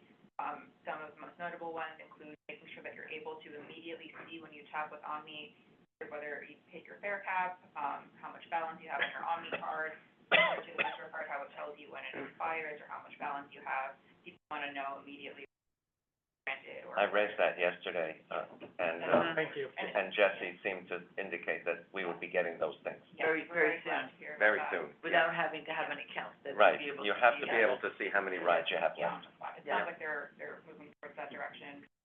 People also want to see integrations with other, first MTA modes, including Long Island Railroad and Metro North, but also with other city and state transportation modes, including the New York City Ferry, City Bike, D-Line, Night Bus, some of which are supposed to have Omni eventually, but others that would have to be partnerships with the MTA. And lastly, we did find that a lot of people do want more fare options with Omni, including a 30-day fare cap option, potentially a single-day fare cap option, and other kinds of fare discounts and integrations. Question for Lisa. Would you say the MTA's response that week was dismissive? That's how I read it, but I'm not sure if that's the right Dismissive word. of what? Of the survey and the attempt to. They weren't happy. Right. Yeah, I would say, that's nicely Right. put. So they try to sort I of was a little obscure surprised. or negate the. You know, I was a bit surprised. You know, it was, I don't think that in any way we were trying to diminish the importance of or the role of Omni. And that seemed to be the feedback that I was seeing, that there was any indication that we were saying that things were horrible or bad. So it may have been a little over the top. So should we continue to market to say the points to make it better? No, well, that's what we've been trying to do. They still. It's also funny because we have The authority, the MTA. But we did meet with senior people in advance of, as the survey was ongoing, and I believe that we addressed some of the concerns that they raised, clearly not all. So we're continuing to have conversations about how we manage our communications with their inter-agency communications going forward. We're not retracting from any No. thing that we want to see. I don't think there's anything to retract. There's, the things that we want to see are the things that people said. There, I think that the issue was the misinterpretation of, that you're saying that in some way that Omni is bad, which is never the case. No, or, but the frequency of system errors. Well, at the, It's it was a it was the way snapshot. it was worded also. No, it was, that was their, they didn't like the way it was worded. It was a snapshot in time that was exactly, it was June 2nd to July 7th, which was exactly when all the media was looking at issues that were being raised, which is why we did it. In fact, I bought a Omni card and Kara tapped, to see if we With your Omni card? Kara tapped with her own Omni. Oh, her own. With a credit card, and I tapped with an Omni card, so that we could see, you know, if we were having some of the experiences that other people were having. So, you know, I think I was a little surprised. Do you think we need to, end of the summer, try to replicate the survey again to change at least observe? Yeah, let's see how the summer goes. I mean, it's meant, Okay. I've got to do this quickly. My niece comes from Florida. They bought 4 of them because she had her son with her. She's come twice. 4 Omni cards. All of them say she's run out of money. And we go deal with it. The most recent one, 2 weeks ago, it said she ran out of money, or ran out of, you know, your fares. So we went to the guy at the booth. The guy at the booth said, call 511. We called 511. They said, call another place. We called the other place. Oh, she said, yes, what's your credit card number? What's the number on the card? Oh, my goodness. You know, half an hour later, well, we'll fix it. We said, thank you very much. We went to the subway. The card still had no value on it. And so we thought maybe it's too soon. We'll wait an hour. We waited 3 or 4 hours, still no. I mean, it's just, and of the 4 cards, not one of them has functioned to give you 13 rides and not say you need more money. The issue is really with Cubic, which is the vendor. And we probably could have made that more clear without getting sued. But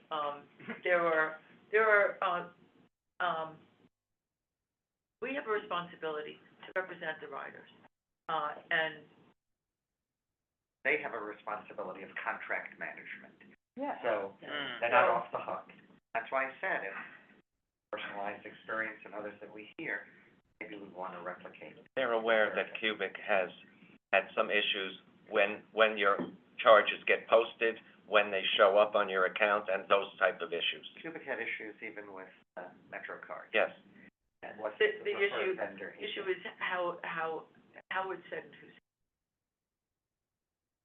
I do want to just sort of like pivot for a second to a huge win that we had that Andrew mentioned. I want to thank Jack in a lot of ways for his I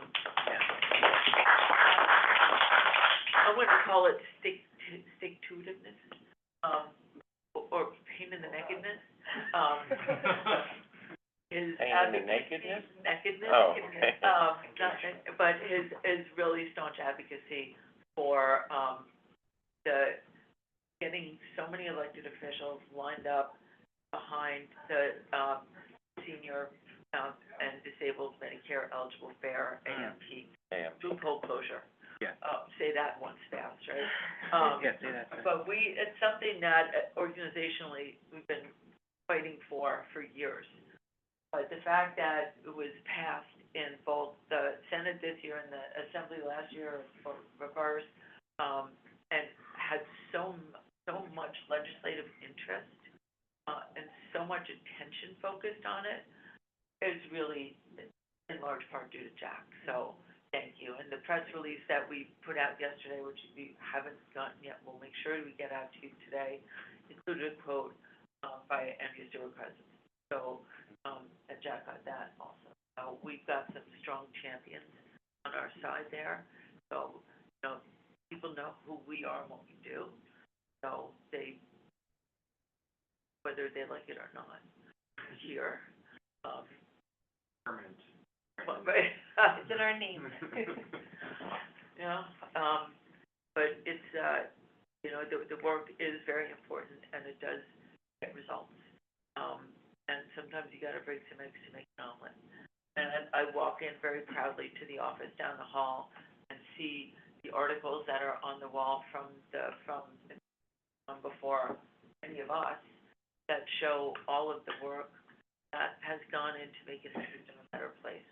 And that wouldn't work without banging on some doors and knocking some, so. So that's why Jack signs cards now, staunchly yours. Yeah. I do have two questions. I want to first congratulate because it is a great honor. You wanna congratulate? Then congratulate. Yeah, you do that. That's your job, Andrew. What I also was very pleased with the survey, and I do want to thank, because the survey, which I did, help, I know I tell everyone, do the survey, put your questions in, and I know about the 30-day pass, but I just think that with the 30-day pass, you know, if we can just still continue advocating for it, because it does help the low-income families, seniors, and disabled people, because I said this yesterday, that the people who like to budget their money, who do use the trains and buses, we really still got to continue. And it's not just fair fares, and we're talking about who are qualified for the reduced fare cards. My second question is regarding the testing. As I tested reduced fare, and I know Debbie and I know Kalia, you've been around also, saw this. What I'm seeing is it's kind of strange on the reduced fare end that when I do all of a sudden like just 6 trips, all of a sudden the weekly kicks in.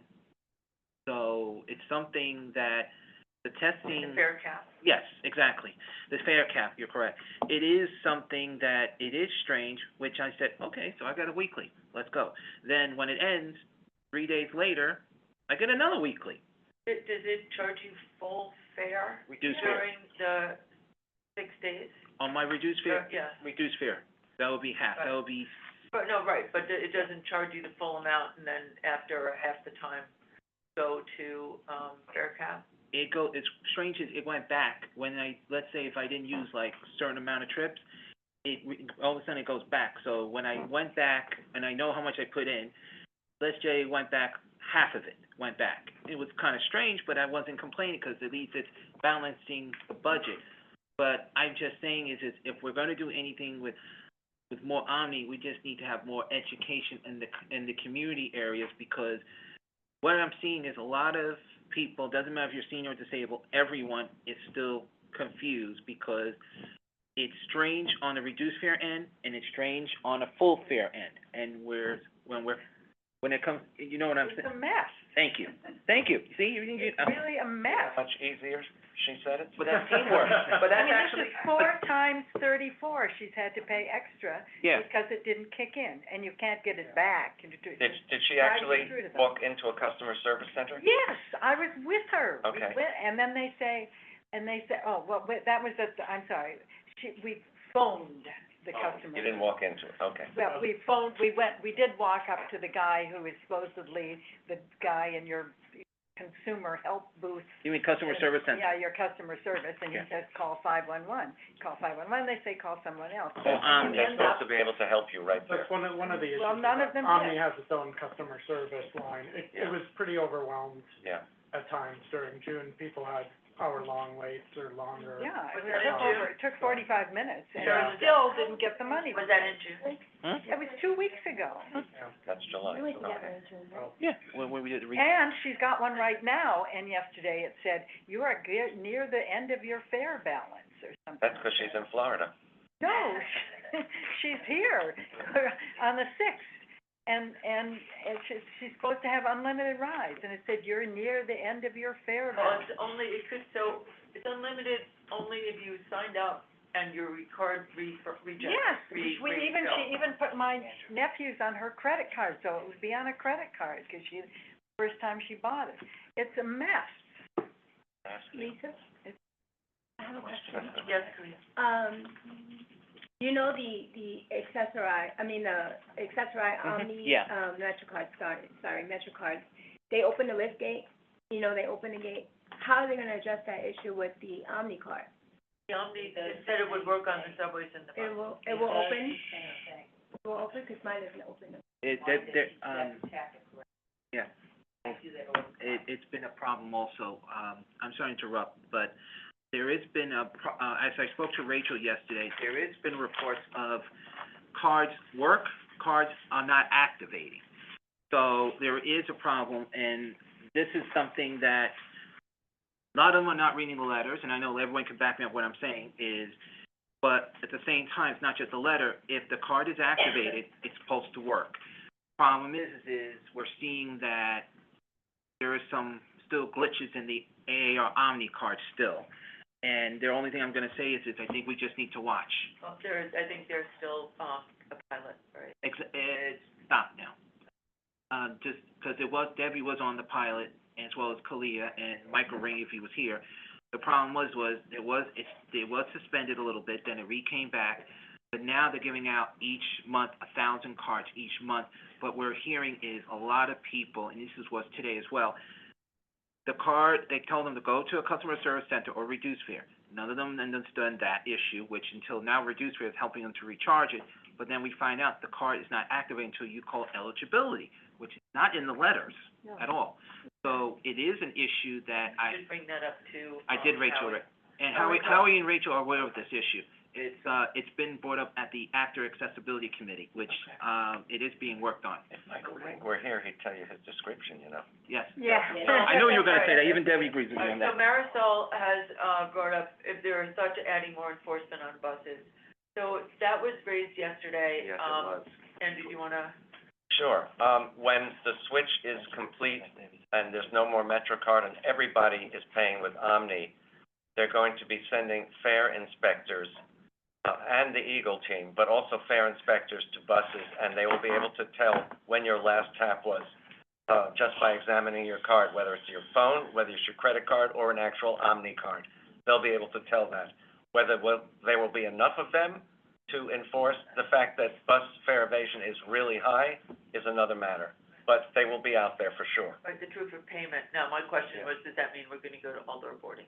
But, well, let's get one step at a time, right? Well, the problem with that is buses that are not the extended length buses, The select buses, or just the articulated that are regular, they'll have to adjust them to have all-door boarding, because at present, those are only tap at where the bus driver is. No, they all have Omni in the back, all over, all doors have. Yeah, but not a single length bus. Yeah. Select. The Because ones I've the been back on. door is not supposed to open at those are for exit only. They say not in use, but the Hey. readers are installed. Right. Hi, Yeah. hi. I'm just talking about people that are not even tapping. I mean, Yep. there, They just it's, walk in. it's gotten so rampant, even on buses where you didn't think that was an issue. That people are getting a little disgusted because out of the And 20, not only that, out of the 20 people that are getting on the bus, only 2 people are paying. So it's very discouraging. Yep, and they tap and it says fare not accepted and they just walk in. that's I've right. seen that happen. No, they're not even tapping. If they tapped and it said that, then I'd be okay. And you But know people what are else not they do? even tapping. They're just walking in Yeah. like it's They okay. have their phone out, so it looks like they tap, Yeah. but they don't. Yeah. I know. Then And- it's and gotten they so tap- bad, they're not even pretending these days. No, I've seen, yeah. See, when I was doing my. Well, that's our new mayor candidate. When I did my, Yep. Queens Bus Network redesign, and I was watching people getting on buses, Sorry. for several hours. I only saw one person not pay, which really surprised me. Yeah. Go to Rockaway. Yeah. But I think that's something that is, the Eagle, they're increasing enforcement through Eagle Team. It's been 3 years since I've seen the Eagle team on a bus, and I ride buses. Never seen My it. friend works see on them. the Eagle. We all saw them. She's out there every They day. used to be on the crosstown SBSs often. They're not there anymore. They're there. Kalia and I saw them on the 44, and I saw them on the 82. No. We proposed a daily fare cap, that was something that we, was part of our recommendations that that is not part of the recommendation that's for, the new fare proposal. Right.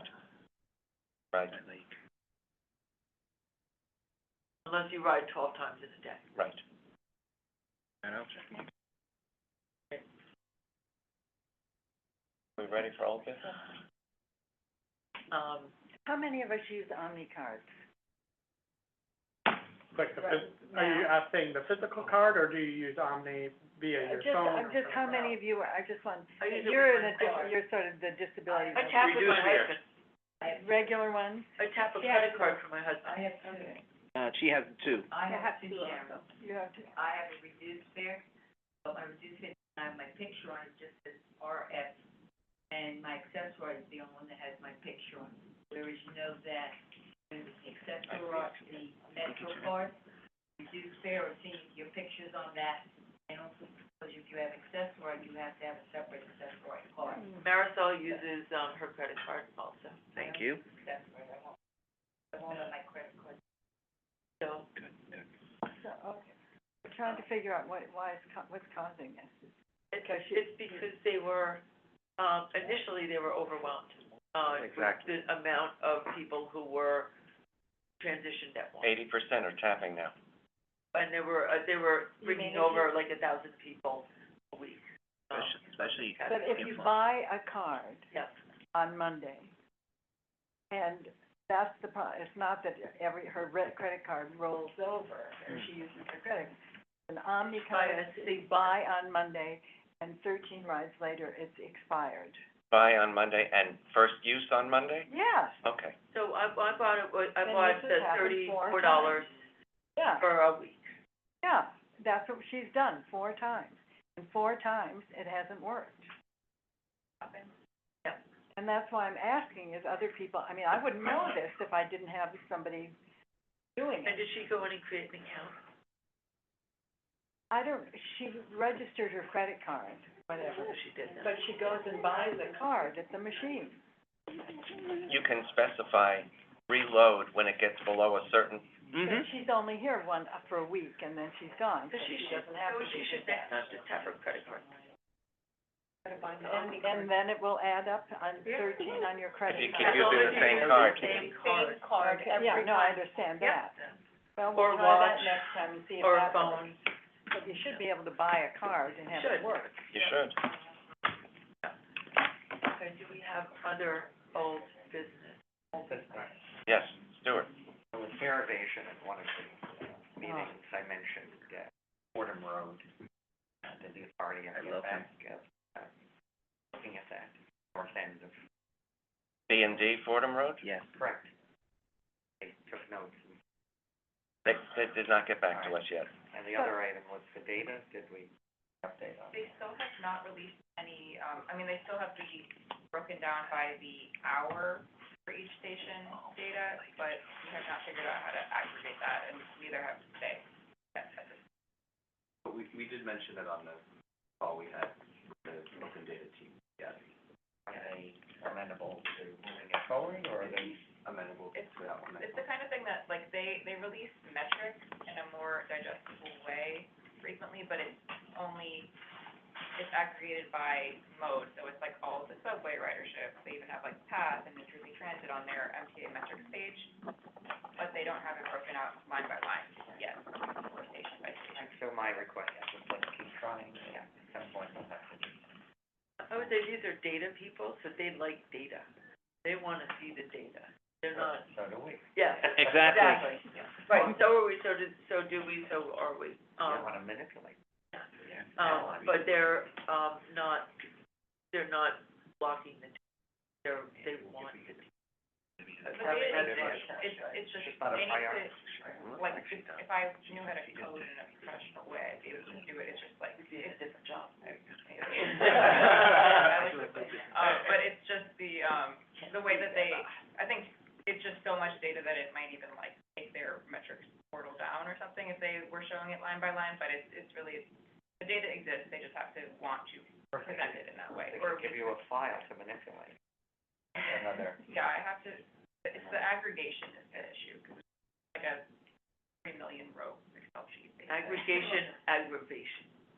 I'm hopeful it will Debbie, do you have a question? Yeah, no, it definitely will happen. You had a question? It's not at the end of the year, because they usually release line by line at the end of the year, hopefully. It's now or not? You can ask now. Okay. I'm just curious because a bunch of us for these 3-4 years have been testing the Omni card. How come PTA didn't ask or interview us, ask us what we thought of it? It was an open survey for everybody. It was You took it. I saw your response. Yes, did. I did surveys, but we were implied that we were also supposed to talk in person to someone. No. No, we did not do any interviews. I don't know, I not don't by know. us. We were the ones who ran the survey, and we didn't say that to anyone. Yeah, I don't know who said that. I first signed up, they did this. Wasn't TCA. Yeah, I don't know who the they is, but yeah, that's a it different, wasn't us. that's a different thing. Believe it, us and the MTA were on too. Yeah. Yeah, it's been made clear. All right, let's go. We New have, business? we have Alex who hasn't said anything. Yes, hi. Hi, everyone. So my name is Alex. I found this link. I'm just a New York resident. I've been here for 15 years. As you can hear, I do have an accent. Was born in Paris. And actually, I heard one of your members here speak about Aix-en-Provence. And I just wanted to kind of get more involved about MTA and kind of share my feedback as a user every day. And I'm just trying to, find ways to, make my experience and other people's experience better and see how can be done. We saw this morning there was a power outage. We saw a few days ago there's power outage. I've been very fortunate to travel all around the world and also, use the Paris subway, the London subway, the Hong Kong subway, the Tokyo subway. Many subways are, I think, far superior to New York City. And I'm just curious about, I think, little things that could be done about making, it better and see, how I could be, involved on that.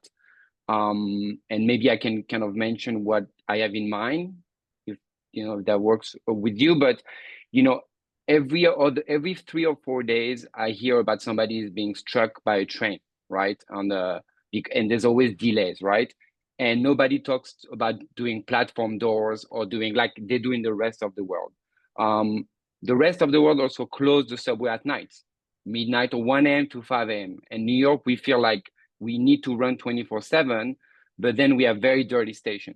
Yesterday I was in Union Square, horrible smell, very hot, things like this. We are, I think, one of the only city as well that doesn't have a train directly to JFK or to LaGuardia or to Newark.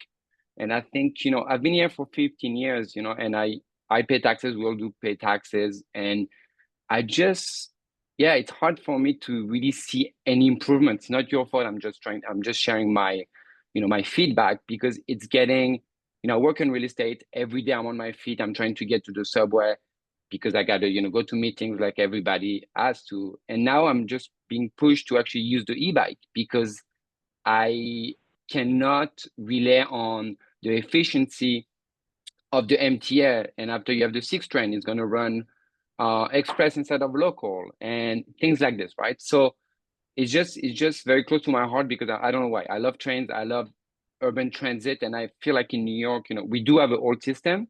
Paris has an older system than we do.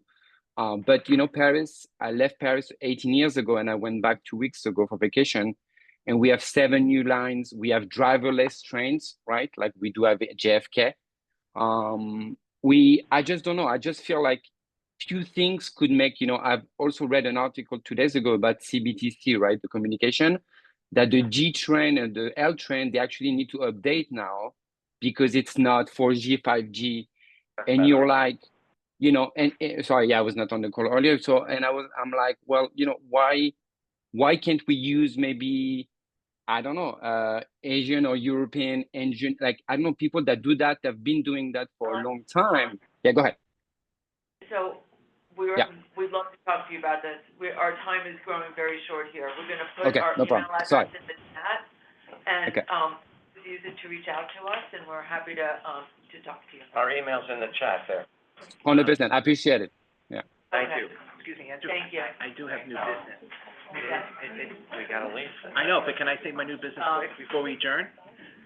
Is it quick? Yes. All right, let's hear it. Happy 88 Disability Pride Month. Okay. You said that last month too. this is today, but you did told me this, and it ends today, so I want to It say does. thank you, everyone, for Okay. celebrating. And I'd like to make a motion to adjourn. I With would like that. to second it, as Okay. I will second your motion. Yes.